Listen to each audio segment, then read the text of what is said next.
ಹಾಸನದ cyber crime ನಲ್ಲಿ case ದಾಖಲಾಗಿತ್ತಲ್ಲ ಈ ಪೆನ್ ಡ್ರೈವ್ ಪ್ರಕರಣಕ್ಕೆ ಸಂಬಂಧಪಟ್ಟಂತೆ. ಸೊ ಈ ಸಂಬಂಧ ನವೀನ್ ಗೌಡನನ್ನ ವಿಚಾರಣೆಗೆ ಎಸ್ಐಟಿ ಅಧಿಕಾರಿಗಳ ತಂಡ ಕರೆದಿರೋದು ಗೊತ್ತಾಗ್ತಾ ಇದೆ. ಪ್ರಜ್ವಲ್ ರೇವಣ್ಣ ಪೆನ್ ಡ್ರೈವ್ ಕೇಸ್ಗೆ ಸಂಬಂಧಪಟ್ಟಂತೆ ಈ ಪೆನ್ ಡ್ರೈವ್ ಅನ್ನ ಹಂಚಿಕೆ ಮಾಡಿದಂತಹ ಆರೋಪ ಹೊತ್ತಿರುವಂತಹ ನವೀನ್ ಗೌಡಗೂ ಕೂಡ ಈಗ ಬುಲಾವ್ ಸಿಕ್ಕಿದೆ. ಇವರು ಜಮೀರ್ ಅಹಮದ್ ಖಾನ್ಗೆ ಬಹಳ ಆಪ್ತರಾಗಿದ್ರು ಅನ್ನೋ ರೀತಿಯಲ್ಲಿ ಫೋಟೋಗಳು ಕೂಡ ಈಗ ಸಾಮಾಜಿಕ ಜಾಲತಾಣದಲ್ಲಿ ವೈರಲ್ ಆಗ್ತಾ ಇದೆ. ಡೀಟೇಲ್ಸ್ ಕೊಡ್ತಾರೆ ಶಶಿಧರ್ ಎಷ್ಟೊತ್ತಿಗೆ ಬರಬೇಕು ಎಸ್ಐಟಿ ಅಧಿಕಾರಿಗಳು ಮುಂದೆ ಅಂತ ಹೇಳಿದ್ದಾರೆ.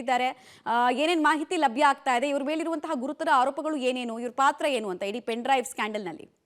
ಮಮತಾ, ಏಪ್ರಿಲ್ 21ರಂದು ಪ್ರಜ್ವಲ್ ರೇವಣ್ಣ ಅವರಿಗೆ ಸೇರಿದ ಅನ್ನಲಾದ ಅಶ್ಲೀಲ ವಿಡಿಯೋಗಳಿರುವ ಪೆನ್ ಡ್ರೈವ್ ಹಾಸನ ಜಿಲ್ಲೆ ವಿವಿಧೆಡೆ ಹಂಚಿಕೆ ಆಗಿತ್ತು. ಇದರ ರೂವಾರಿ ನವೀನ್ ಗೌಡ ಅನ್ನೋದು ಅವರ ಪ್ರಜ್ವಲ್ ರೇವಣ್ಣ ಅವರ ಏಜೆಂಟ್ ಹಾಗೂ ವಕೀಲರಾದಂತಹ ಪೂರ್ಣಚಂದ್ರ ಅವರು ಸೆನ್ ಪೊಲೀಸ್ ಠಾಣೆಗೆ ದೂರನ್ನು ನೀಡಿದರು. ಏಪ್ರಿಲ್ 23ಕ್ಕೆ ದೂರನ್ನು ನೀಡಿದ ನಂತರ FIR ಕೂಡ ದಾಖಲಾಗಿತ್ತು. ಅದಾದ ಮೇಲೆ ನವೀನ್ ಗೌಡನನ್ನು ವಿಚಾರಣೆಗೂ ಸಹ ಕರೆಸಲಾಗಿತ್ತು. ಈ ನವೀನ್ ಗೌಡ ಮೂಲತಃ ಬೇಲೂರು ತಾಲೂಕಿನ ಅರೇಹಳ್ಳಿ ಮೂಲದವರು.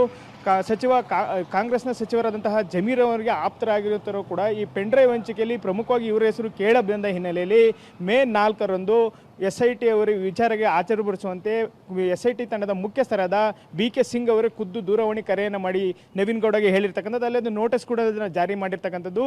ನವೀನ್ ಗೌಡ ಪ್ರಾಥಮಿಕ ಮಾಹಿತಿಯನ್ನು ನೀಡಿ ಈ ಪೆನ್ ಡ್ರೈವ್ಗೂ ನನಗೂ ಯಾವುದೇ ಸಂಬಂಧ ಇಲ್ಲ ಅಂತೇಳಿ SIT ಮುಖ್ಯಸ್ಥರ ಮುಂದೆ ಹೇಳಿದರೆ ಅನ್ನೋ ಮಾಹಿತಿ ಸಿಗ್ತಾ ಇರ್ತಕ್ಕಂಥದ್ದು.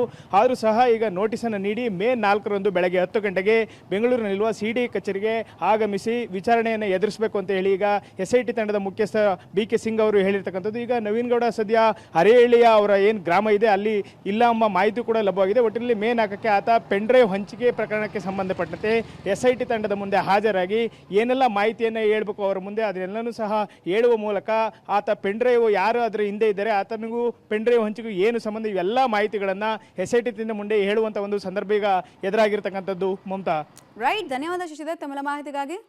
ನವೀನ್ ಗೌಡನನ್ನ ಸದ್ಯಕ್ಕೆ SIT ಅಧಿಕಾರಿಗಳು ಬುಲಾವ್ ಕೊಟ್ಟಿದ್ದಾರೆ ಅನ್ನೋದು ತಿಳಿದು ಬರ್ತದೆ. ಮೇ 4ನೇ ತಾರೀಕು ವಿಚಾರಣೆಗೆ ಬನ್ನಿ, ಮಾತುಕತೆ ನಡೆಸಬೇಕು ಅಂತ ಹೇಳಿದ್ದಾರೆ. ಸೊ ಇವರಿಂದ ಇನ್ನು ಯಾವ್ಯಾವ ಇನ್ಫಾರ್ಮೇಶನ್ ಸಿಗುತ್ತೆ ಅನ್ನೋದು ಕುತೂಹಲ.